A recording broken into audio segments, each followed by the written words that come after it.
पर दिल्ली की कोर्ट से बरी होने के बाद एनडीटीवी से बोले हैं बृजभूषण शरण सिंह। मैंने जो कहा था वो सच साबित हुआ। कोर्ट ने मुझे बाइज्जत बरी किया। मेरे खिलाफ झूठे आरोप लगाए गए। बृजभूषण से बात की है हमारे सहयोगी अखिलेश शर्मा। सर बृजभूषण जी, आज एक बड़ा दिन है जब कोर्ट का फैसला आ गया है। अब आप इस पर क्या कहेंगे, क्योंकि बहुत लंबी लड़ाई आपने लड़ी। देखिए, मुझे प्रसन्नता है कि वैसे तो बयान मैंने बहुत दिए थे, लेकिन फर्स्ट डे जो मैंने बयान दिया था कि यदि कोई आरोप मेरे ऊपर सही पाया गया तो मैं स्वयं फांसी पर लटक जाऊंगा। आज मुझे न्याय मिला। कोर्ट ने मुझे बाइज्जत बरी किया और वो बड़बोलापन जिसको लोग कहते थे कि मैं बड़बोलापन कर रहा हूँ, वो इसलिए करता था क्योंकि मैं सामने वाले को नहीं जानता था, लेकिन अपने आप को जानता था कि मैंने कहाँ गलती की, कहाँ नहीं की, और मुझे विश्वास था कि मुझे न्याय मिलेगा और आज वो न्याय मुझे मिला। आप पूरे समय ये बात कहते रहे कि ये जो है एक षड्यंत्र है, राजनीतिक षड्यंत्र है, इसको आप कैसे कहेंगे आज जबकि ये फैसला है?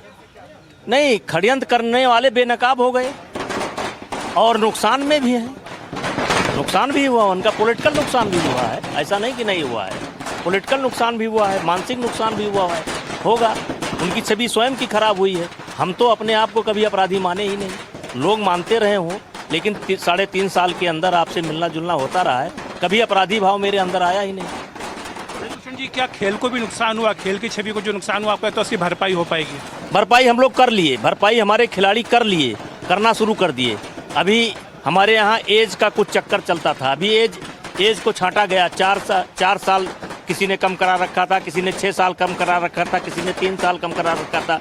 वर्तमान फेडरेशन ने उस बात को हटाया और टीम जो है, दोनों टीम वर्ल्ड में वो चैंपियन बन करके आई है। तो खिलाड़ी तो भरपाई कर लिए। जिन्होंने आरोप लगाया, आपको क्या लगता है कि उनको अब क्या करना चाहिए? जिन्होंने इस तरह से ये पूरा आपको कटघरे में खड़ा करने की कोशिश की, आपका करियर एक तरह से खत्म करने की कोशिश की, आपको राजनीतिक तौर पर भी नुकसान उठाना पड़ा, आपको लोकसभा का टिकट पार्टी ने नहीं दिया। देखिए, अब उनके लिए मेरे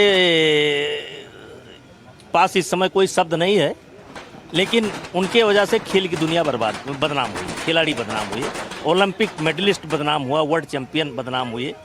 अब वो जाने कि उनको क्या करना है। आज मेरे पास उनके लिए कोई शब्द नहीं है। राजनीतिक तौर पर आप क्या कहेंगे? क्या अब आपका भविष्य आप देखते हैं कि आप लोकसभा का चुनाव लड़ेंगे? नहीं, देखिए, मैं नहीं आया, मेरे बेटे आ गए और 70 साल मेरी उम्र हो गई है।